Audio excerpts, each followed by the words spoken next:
And good day from China. I'm Tom Llamas. Any moment now, history will unfold before our eyes as President Trump holds a high-stakes summit with Chinese President Xi Jinping at the Great Hall of People here in Beijing. If you look at the left side of your screen, you can see China's leader right now descending the steps at the Great Hall of People. This is where this meet and greet will happen, if you will. You can see both the U.S. and the Chinese delegation set up here. China first on your screen right now. President Xi walking by the delegation as he's going to approach and we think greet President Trump at some point right now. These events are ongoing and we are bringing them to you live as they happen here in Beijing. Our Garrett Hake is also on hand, not too far from where all of this action is happening. Garrett, from your vantage point, what can you see here? We knew the president came with an armada, if you will, of American CEOs to flex sort of that financial and business power of the U.S., but also looking to make some deals here. CEOs are arrayed behind the U.S. delegation here awaiting the president, including some of his top cabinet officials as well as Marco Rubio, Secretary of Defense, are here trying to speak very quietly here to be respectful of the ceremonies that begin to get underway. You see a massive honor guard here from the Chinese military. There are a few hundred children here with Chinese and American flags waiting to greet the president. Of course, the literal and figurative red carpet being laid out here for what is a multi-day state visit with a lot on the agenda here today, Tom.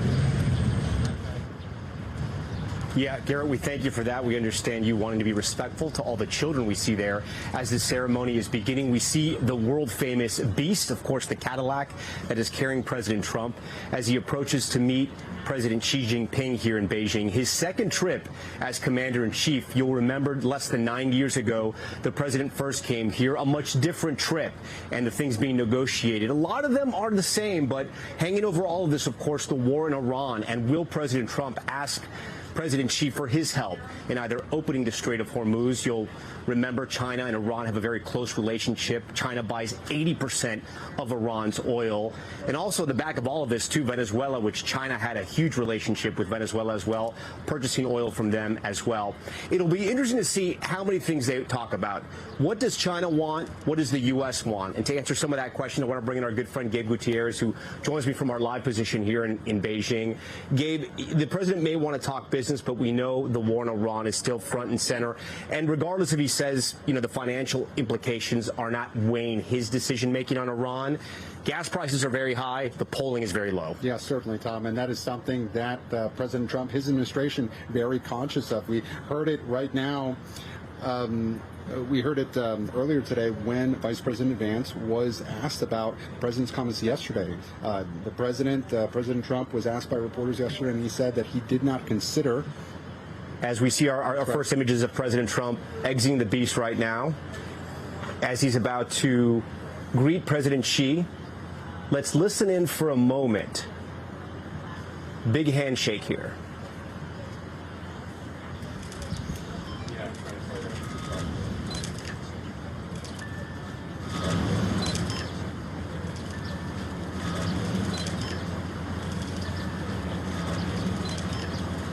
Gave an extended handshake there. We, of course, couldn't hear what the two leaders were saying to each other.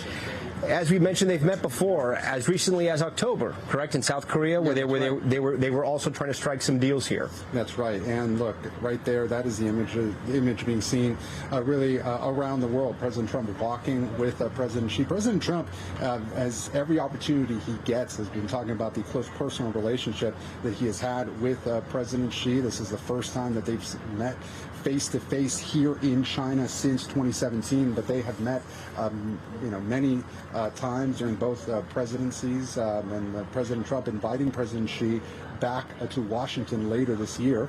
And as we see, both leaders now shaking hands. Yeah, it looks like the president here is meeting the Chinese delegation and both military leaders and leaders within China's Communist Party. The military, the PLA right now, President Xi has transformed the military in many ways. the less than 9 years since the president was last here. China hopes to have the most advanced military in the world, but still admitting that the U.S. has the most powerful military. And here we're going to have President Xi as he's going to meet the American delegation. Just behind that pole, you can't see right now, but that is Secretary of State Marco Rubio, who is now shaking hands with President Xi. Quite interesting, because Rubio had been sanctioned and not invited here for several years, banned essentially from China. We see Secretary Bessent, Pete Hegseth, the Defense Secretary, as well. And it looks like Stephen Miller as well, getting to shake the hand of President Xi. Yeah, very interesting there. And then right before him, the Trade Representative Jameson Greer. And that, of course, then you have James Blair, Deputy Chief of Staff, right there. Look, trade looming very high on the agenda list today. That's something that the president and his administration, as you mentioned, hoping to announce some sort of investment deal. It's a major question. What exactly will they be able to come away with? And the president bringing several high-powered, more than a dozen CEOs from the U.S., including the head of Boeing. Could we potentially see an announcement where China agrees to buy several hundred more Boeing planes? That is something that we're watching. It's something that the Trump administration wants to focus on. But yes, as you said, Tom, Iran looming over this. This is such an interesting image, because a lot of these people that are shaking President Xi's hand right now are China hawks. They've been very tough on China. They have said that essentially in so many words, China is America's enemy, America's greatest competitor. And yet they are here also in China to cut deals. They have to be here with the president in a show of force, if you will, but also in a show of good faith that America wants to negotiate. They want to figure out something with China in the open. And you mentioned it earlier when we were on Nightly News that there will be conversations in public and there will be conversations in private. And it's what happens in private that really matters. Yeah, it's exactly right, Tom. And look, President Trump has said that he hopes to have a very long talk with President Xi about Iran. But again, we likely won't see any of that publicly over the next day or so, which, by the way, this is a very long day filled with pomp and pageantry. After this, we expect President Xi and President Trump to head into a bilateral meeting. Cameras will be there to capture the very, very beginning of it. But then the face-to-face private meeting will happen behind closed doors, so we won't see what happens. We won't hear what happens there. The national anthem, I'm being told, and though we can't hear it, the national anthem is being played right now at the Great Hall of People. Garrett Haake is somewhere just behind those children. Actually, we have sound now. Let's listen.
we're seeing President Trump here now being greeted by school children in China.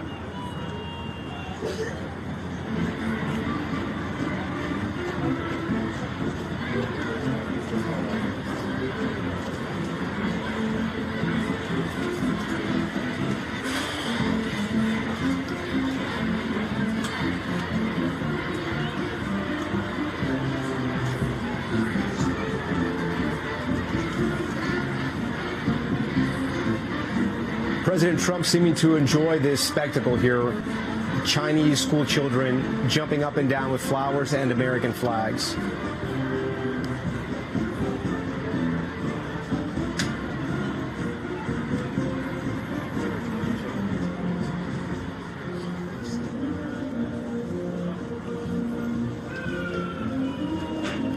Our Garrett Hake is just behind those school children with a very unique perspective on what's happening right now. He's going to speak in a sort of golf broadcaster tone as to not be rude. Garrett, what can you tell our viewers about what you're witnessing here?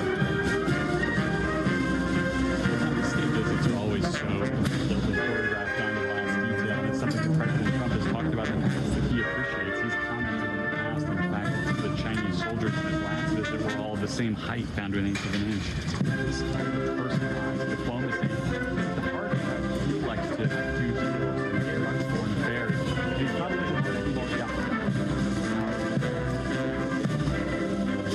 We're seeing President Trump now and China's leader, President Xi, side by side and soon to be face to face, negotiating, figuring out a slew of issues, including possibly the war in Iran, trade negotiations, the future of AI, and maybe even the future of Chinese EVs.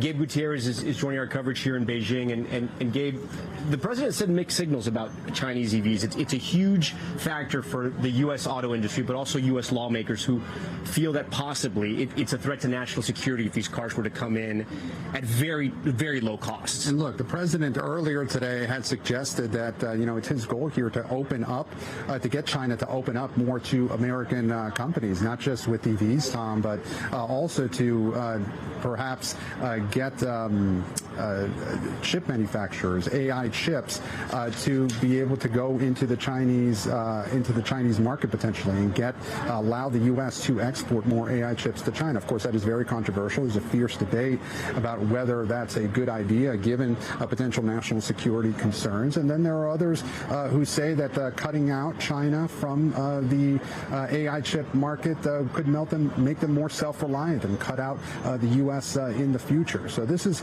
certainly something that the president, the Trump administration, they're going to have to walk a very fine line here. But there remain a lot of unanswered questions about what they're going to be able to announce in terms of any investment, perhaps later on today or into tomorrow. Senior administration officials had said that one of their goals here is to, talk about rebalancing the relationship between China and the U.S. Could there potentially be some sort of board of investment, a board of trade that the two countries agree on moving forward? So a lot of political observers don't expect any grand bargain here from the two leaders. This might just be perhaps a framework for future trade with China. But we've come a long way, Tom, from where the U.S. and China relationship was last year with President Trump imposing those sky-high tariffs. There's been a very fragile truce when it comes to trade since then.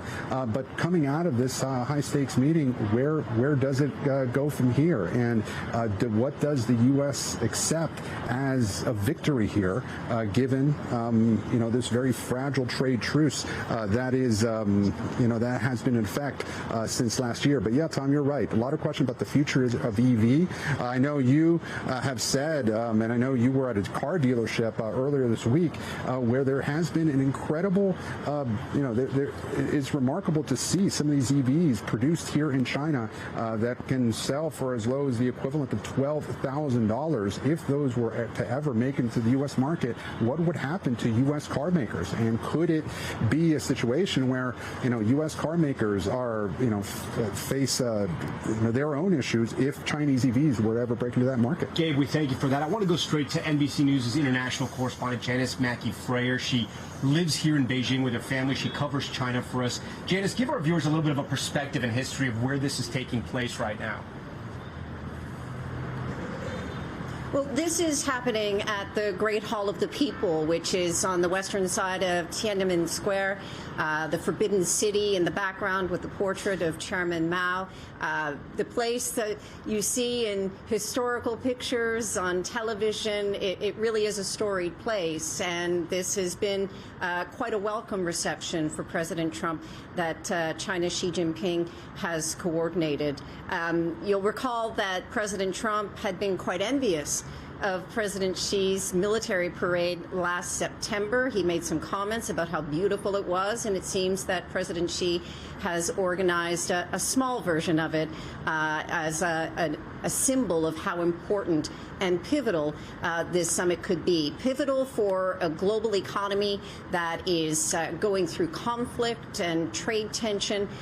Both sides will be aware of the optics of this summit as they both look to come out looking strong, both wanting to come out with some headlines, and for Xi Jinping in particular, wanting to ensure that there is some stability for China in its relationship with the United States. Janice, anything else you've noticed? You've watched a lot of these. You've seen a lot of presidents do these. Is there anything you're noticing that is unique about this ceremony so far?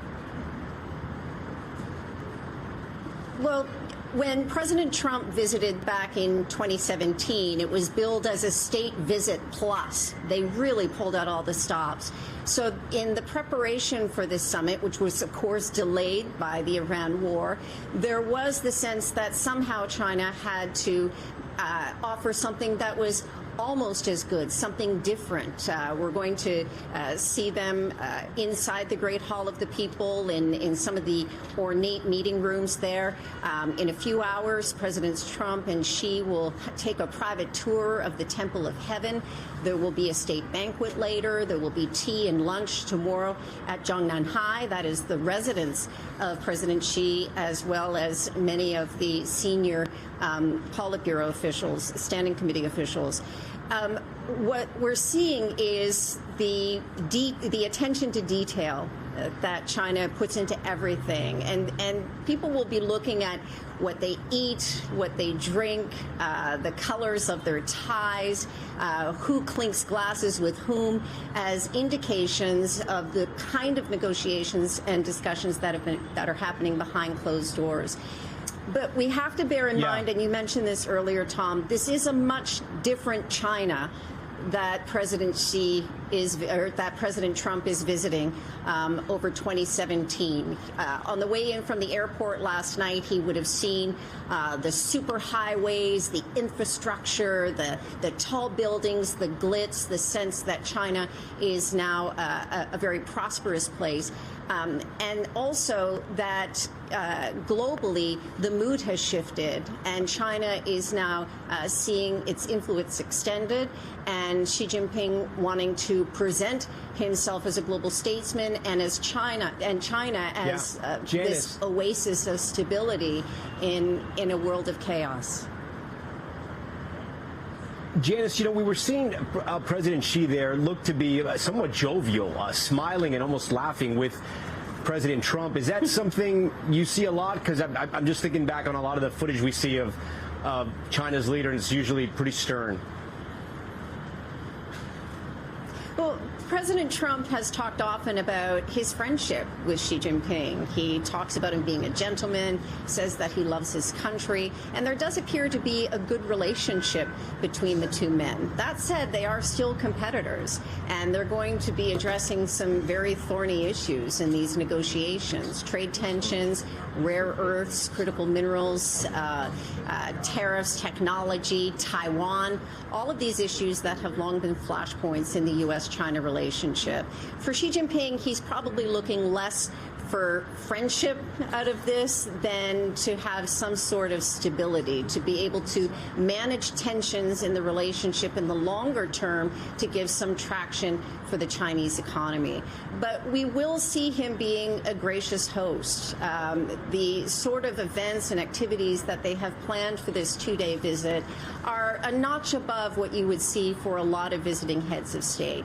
There's been a lot of hype as well. People on social media are posting videos videos of the plane arriving last night, of the motorcade going through the city. Traffic is being brought to a standstill so that it's a smooth ride wherever they go. Even we had to adjust last minute, Tom. About 30 minutes before we went on the air, we had a visit from authorities saying that we couldn't stand on our balcony all day, so which is why we've shifted slightly indoors. So really, a lot of attention is going into every aspect of this visit to make it memorable. Thank you. I want to see if we can get to Garrett Hake. He might be scrambling. I see a lot of press running now to enter the Great Hall. Garrett, if you're still with us, if you're still out there, what are you seeing? Tom, the ceremony here on the Great Hall, or on the sort of steps of the Great Hall, is wrapped up. The delegations have gone inside. The bands are clearing out. The school children here are being congratulated by their teachers for a job well done. I just want to kind of dovetail with what Janice was saying to say that all of what you saw in terms of the pageantry, the attention to detail, is meant to project the same image that China wants to project politically. That is stability. That everything is under control. For President Trump, that's not necessarily his political style. The thing to watch out of this for all of it, for me, is still going to be the trade focus, the business focus. The president said last night on social media on the way here, he wants to ask China to open up its market. That's ask number 1. It's ask number 2 and 3. He needs the economic boost. But historically, that's something that Western governments have been asking China for 200 years. And everything you saw here today from President Xi, from the Chinese Communist Party, is meant to say, we're in control, we run this town, everything is sort of planned down to the detailed level. And I think that's the situation that the president will walk into when the doors close inside that Great Hall for the private meetings.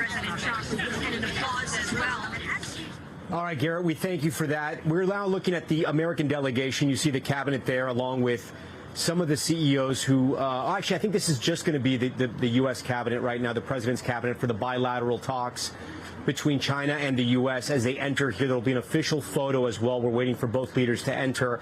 I can say, and Gabe, you can back me up on this one, it is sweltering right now in Beijing. It is so hot, and I'm sure the president and China's leader as well are going to be happy to enter the Great Hall and get to talking and get to negotiating inside the air conditioning. Yes, certainly. That air conditioning will be huge right there for the delegation. You see Secretary of State Marco Rubio there pointing to something in the ceiling. And yeah, Tom, as you were speaking with Janice, what really struck me was the sort of what passes as a jovial interaction between President Xi and President Trump. You saw President Trump even pat Xi on the shoulder or in his arm several times as they walked around. But now you do see the U.S. delegation there, and top White House aide Stephen Miller and the Defense Secretary Pete Hegseth as well. They're in that room preparing for these bilateral talks, which, you know, it will be interesting to see, Tom, just how long these talks last. Now, we're only going to see the first few seconds of them as cameras are ushered into the room, but then the real negotiation begins between these two superpowers, and something to be a fly in the wall in that room as this all unfolds over the next several hours. And we're seeing Secretary Bessent right now speaking with the ambassador. David Perdue from the ambassador here in China, who is one of the most important playmakers, right, in all of this. The person who has to live here in Beijing, deal with the relationship, the back and forth, and there you see, and here President Xi walking into the room. There, President Trump as well. And yes, you said Treasury Secretary Scott Bessent is huge in this, in how this is all playing out. Also, the Trade Representative Jamieson Greer. You'll remember, last year both were so instrumental. And we should tell our viewers real quick because they might be getting, some nausea. This is a pool feed.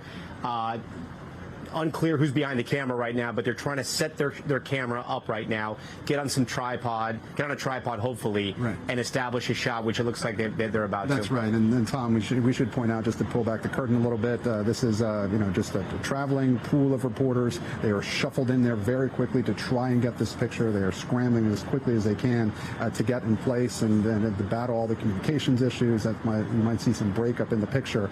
But it looks like they're putting in their earpieces for the real-time translations as they speak to the Chinese.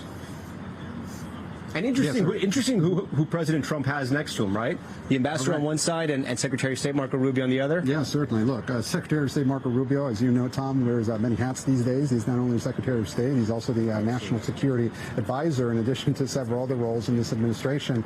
And yes, it is very interesting to see how they're all laid out, those top members of the Trump administration. Let's listen in, Gabe. I think we're going to be able to get some audio. Let's listen. 现在可以说是举世瞩目。当前百年变局加速演进，国际形势是变乱交织，世界走到新的十字路口。中美两国能不能跨越所谓的修昔底德陷阱，开创大国关系的新范式？能不能携手应对全球挑战，为世界注入更多的稳定性？能不能着眼两国人民的福祉和人类前途命运，共同开创两国关系的美好未来？这些可以说是历史之问、世界之问、人民之问，也是我同您作为大国领导人需要共同书写的时代答卷。今年是美国独立250周年，我向你和美国人民表示祝贺。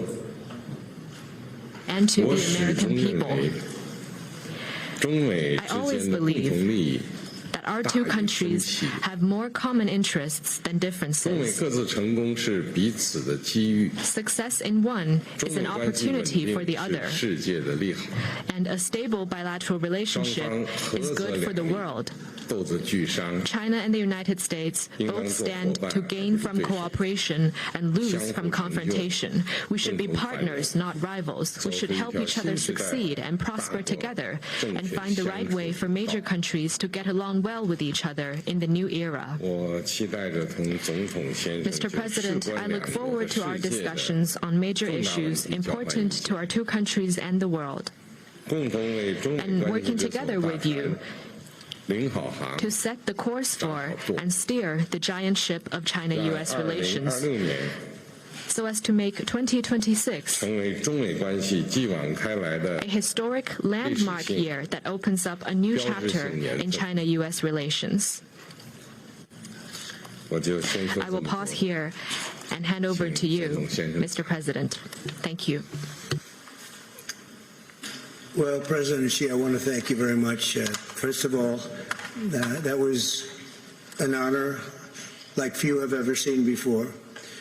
And I think I was particularly impressed by those children. They were happy. They were beautiful.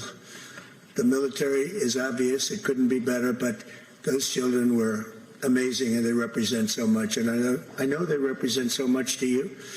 You and I have known each other now for a long time. In fact, the longest relationship of our two countries that any president and president has had. And that's, to me, an honor. We've had a fantastic relationship. We've gotten along. When there were difficulties, we worked it out. I would call you, and you would call me. And whenever we had a problem, people don't know, whenever we had a problem, we worked it out very quickly.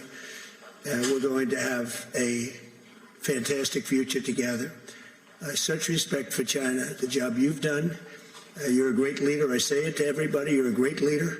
Sometimes people don't like me saying it, but I say it anyway because it's true. I only say the truth. And I just want to say on behalf of all of the great delegation that we have the greatest businessmen, the biggest, and I guess the best in the world. We have amazing people, and they're all with me. Every single one of them, we asked the top 30 in the world, every single one of them said yes. And I didn't want the second or the third in the company. I wanted only the top. And they're here today to pay respects to you and to China. And they look forward to trade and doing business, and it's going to be totally reciprocal on our behalf. So I really look very much forward to our discussion. It's a big discussion. There are those that say this is maybe the biggest summit ever. They can never remember anything like it. I can say in the United States, it's people aren't talking about anything else. But it's an honor to be with you. It's an honor to be your friend. And the relationship between China and the USA is going to be better than ever before. Thank you very much. Thank you.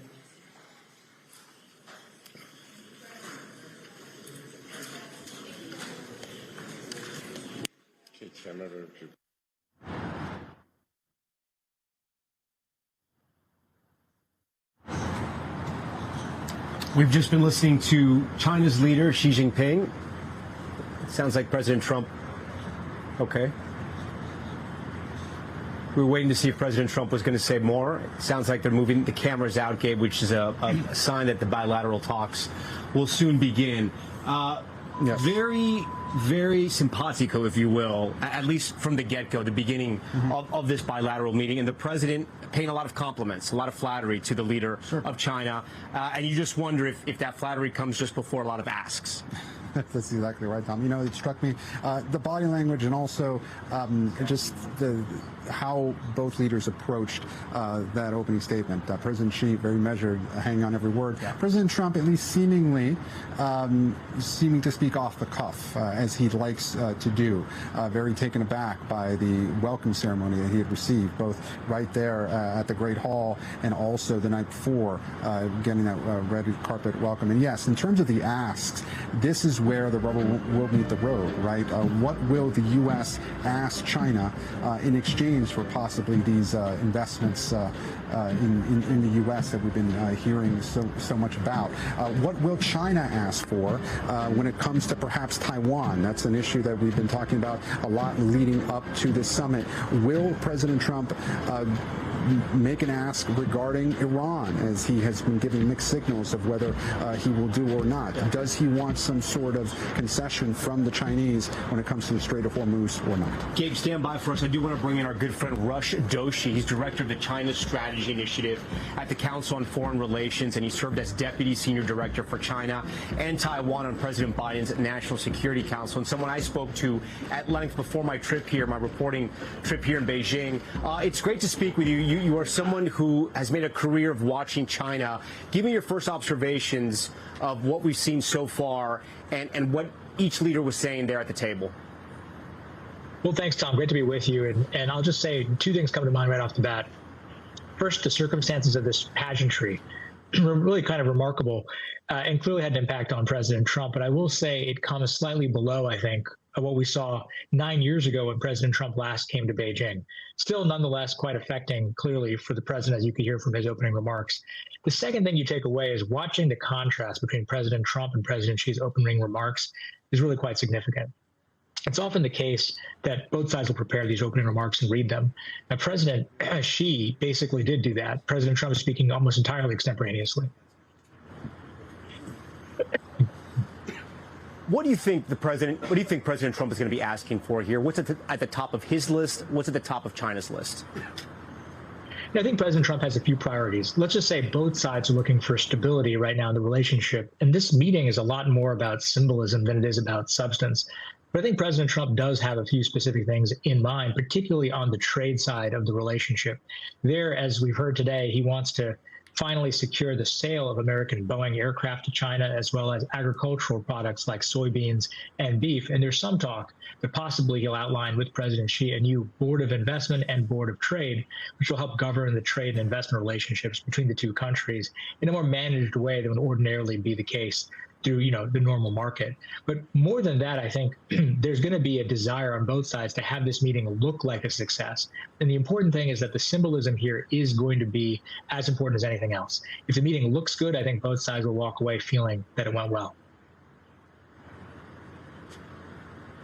And then China, you would think their top priority with the U.S., would it concern AI chips? Would it concern Chinese EVs? Would it concern anything in the Strait of Hormuz and trying to get more tankers out? There have been reports that Chinese tankers, Iran has let some of the Chinese tankers through.